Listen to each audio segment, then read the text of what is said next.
Jim has been talking about this idea, Ken, that there are underlying signs in the economy that may not show all that much strength.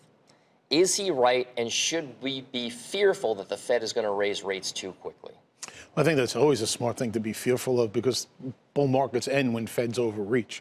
So I think the bigger issue that you need to look at, and he's pointing to, is that we're not in just a one-dimensional economy. I mean, where the FANG stocks and everyone's kind of looking at the market as the tech sector and what is now the new communications world as being the be-all and end-all. Because if you look at what's happening in a lot of the market, I mean, more than half of the S&P 500 is in practically bear market territory, being masked by some of these bigger kind of gains on Wall Street. So I think it's really important that people really do look and understand what's in their portfolios, because if the Fed does overreach, you want to be careful that you're not so exposed in things that are so interest rate sensitive. The Fed is in focus today for a good reason, because we have a policy decision where the consensus is nothing is going to happen. We're going to wait and see if the Fed raises rates in December.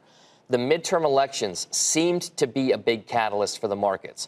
500-point rally for the Dow, massive move higher. It was the biggest one-day performance post-midterms for the market since 1982.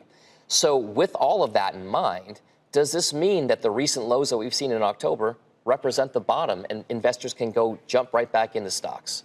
Well, it depends what you call the bottom, because as I said before, most of what's happening in, let's say, the S&P 500 is really already in bear market territory and has been for a while. So if you're saying if it's the bottom of the big FANG stocks, I would say that I think we're starting to see that the market looking at rotating out of some of these growth names. I mean, the big FANG names are not going to double in the next 5 years. I should say, let me rephrase that, are not going to grow in the next 5 years the way they've grown in the last, 5 from a percentage point of view, for investors to kind of count on that to power their portfolios. I think October, though, was a real gift for investors. It was a wake-up call. Excuse me. If October made you lose sleep at night, if October got you thinking that, oh my God, my financial future is not on track now from what I thought it would be, October was a great gift, because we've gotten it half back already after the election. Now's the time to rebalance. Now's the time to look at your portfolio and say, am I where I need to be for the long term? Well, speaking of half back, I look at the charts of Amazon.com.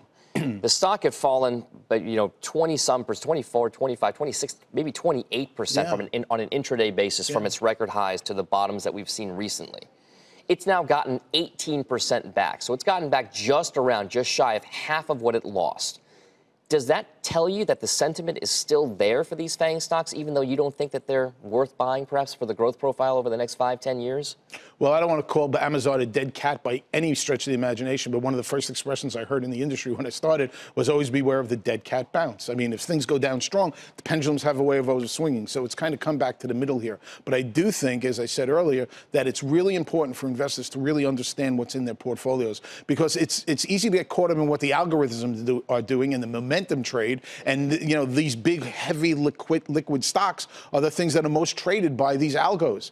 But that's not necessarily how you want your retirement to be invested. You don't want to wake up one morning and find it could be down 26% and then it comes back 12%. And that's insane. You can't plan your future on that. I'm not saying they don't have a position in someone's portfolio, but too many people have been counting on ignoring everything by just buying this thing called the market and letting it take care of itself. But the market, as we've seen, has really been dominated by maybe 7 names. And when those kind of falter, it could destroy years of growth in people's portfolios. So now's a great time to look at it. And I think owning value names, owning the types of companies that, as I said on my last appearance, your grandparents might have gotten excited about, might be a good way to start looking at your portfolio to rebalance.